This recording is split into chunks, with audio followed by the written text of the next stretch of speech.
¿qué harían? ¿No buscarían ustedes una iglesia que ha aceptado todas las verdades de todas las fes? ¿Sí o no? ¿No buscaría por una iglesia que en la Biblia, que hace todo de acuerdo a la Biblia en sus doctrinas, por lo menos según en sus doctrinas, todo en acuerdo con la Biblia? No mira a individuos, porque individuos no son de confianza. Usted debe mirar a la Biblia y a cuál es la enseñanza oficial de esa iglesia, por ejemplo. Y si es lo que la Biblia dice y solo la Biblia, entonces sígala. No debería ser tan difícil, no debería ser tan difícil. Y luego vino Wesley, y él elevó a Jesucristo como nadie más antes lo había elevado en el mundo antes. La señoría de Jesucristo. Jesucristo es el Señor. Si el Señor Jesús no es el centro, el autor, el cumplidor de nuestra fe, déjenlo. Entonces la doctrina no es bíblica. Entonces, qué gran descubrimiento de luz vemos acá. Miré y cuando abrió el sexto sello, y hubo un gran terremoto. Interesante. Así que ahora estamos entrando en un periodo de tiempo muy interesante. La Reforma había hecho su trabajo. Las iglesias que seguían después de Sardis fueron, ¿cuáles? ¿Se acuerda? Representadas por el nombre de Filadelfia. Y aquí había una acumulación de verdades. Pero antes de este acontecimiento, algo tendría que iba a pasar. ¿Qué iba a pasar? Mire, y cuando abrió el sexto sello, y hubo un gran terremoto, y el sol se puso negro como tela de luto, la luna entera se volvió toda como sangre, y las estrellas del cielo cayeron sobre la tierra, como la higuera deja caer sus higos cuando es sacudida por un fuerte viento. Apocalipsis 6, 12 y 13. Esas son señales celestiales. ¿Acontecieron? Claro que sí.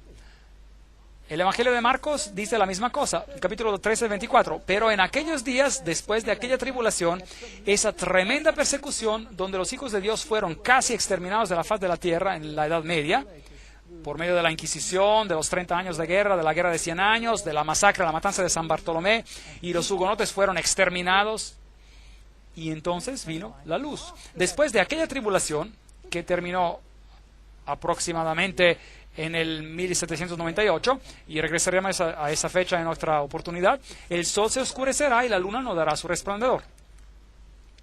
Bueno, aquí está la historia de Ware, en New Hampshire, en un estado, porque el cristianismo se había huido, el cristianismo basado en la Biblia se había huido a Europa y se había establecido en varias regiones en el mundo. En el Nuevo Mundo, en los Estados Unidos de Norteamérica en particular, en la parte de sur de África, en Australia. Y es allí donde el cristianismo se huyó. Interesante ver lo que está pasando en estas regiones del mundo hoy en día. El día oscuro del estado de Nueva England, de Nueva Inglaterra, tan familiar para viejos y jóvenes, llegó el 9 de mayo de 1780. A cerca de las 11 comenzó a oscurecerse como si la noche llegara. Los hombres dejaron de trabajar, el ganado regresó a sus establos, a las ovejas gimiendo se juntaron a las terjas, los pájaros gritaron y volaban a sus nidos y las aves regresaron a sus perchas. Y en la noche había una oscuridad tan negra que una persona no podía ver a su mano cuando la levantaba, ni siquiera un papel blanco. Esa es la historia de Ware, en New Hampshire, 1735 y 1888. Y el periódico La Crónica Independiente del 8 de junio de 1780 dijo: durante todo el tiempo una penumbra de melancolía ensombreció la faz de la naturaleza. Y él sigue diciendo que no obstante había casi una luna negra, la cual era de hecho con color como sangre, ningún objeto se divisaba claramente y había una oscuridad parecida a la de Egipto en las plagas, una oscuridad impregnable a los ojos. Los grandes eventos memorables de la legislatura del estado de Connecticut estaba en sesión y se dieron por vencidos a causa de la oscuridad, y así que pararon la reunión. Y Herschel, el gran astrónomo, admite que el día oscuro del 19 de mayo de 1780 es algo que la astronomía no puede explicar. No hubo eclipse, no había ninguna razón científicamente que aclarara este hecho, pero allí estaba la oscuridad justo a tiempo. Y luego, el 13 de noviembre de 1833, esta lluvia increíble del cielo con 200.000 meteoritos por hora eran tan luminosos que se podía leer. Y lo interesante es que los meteoritos venían de un punto central. Normalmente, si hay estrellas fugaces, salen de todos los lados, pero no aquí. Aquí venían desde un punto central y se distribuían a lo largo del cielo. Nunca antes alguien había visto algo así. Y antes de todos estos eventos hubo el gran terremoto en Lisboa. Así que la secuencia está exactamente como en la Biblia. Y algo nuevo tenía que descubrirse.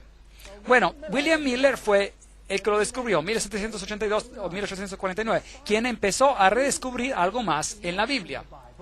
Y él descubrió algunas de las grandes profecías. En 2300 días el santuario será purificado.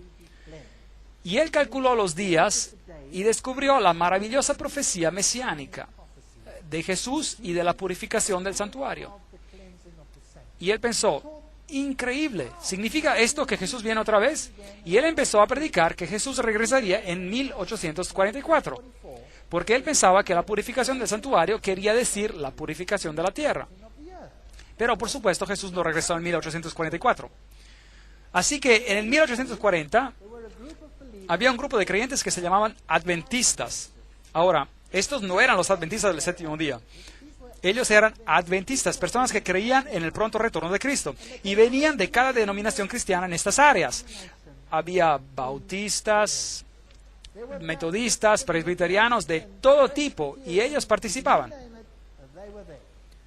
Más de 200 ministros de las varias denominaciones creyeron en estos estudios y que hicieron resucitar a las profecías nuevamente.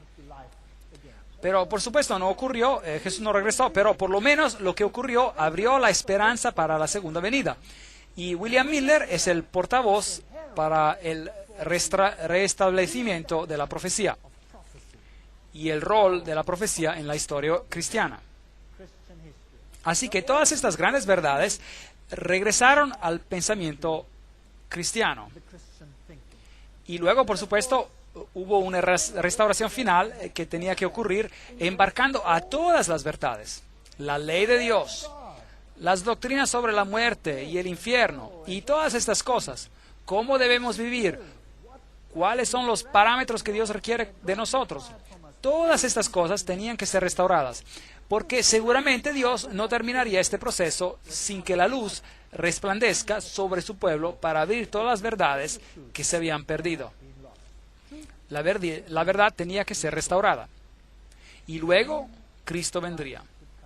Jesús dijo, si me amas, guarda mis mandamientos. Juan 15:15.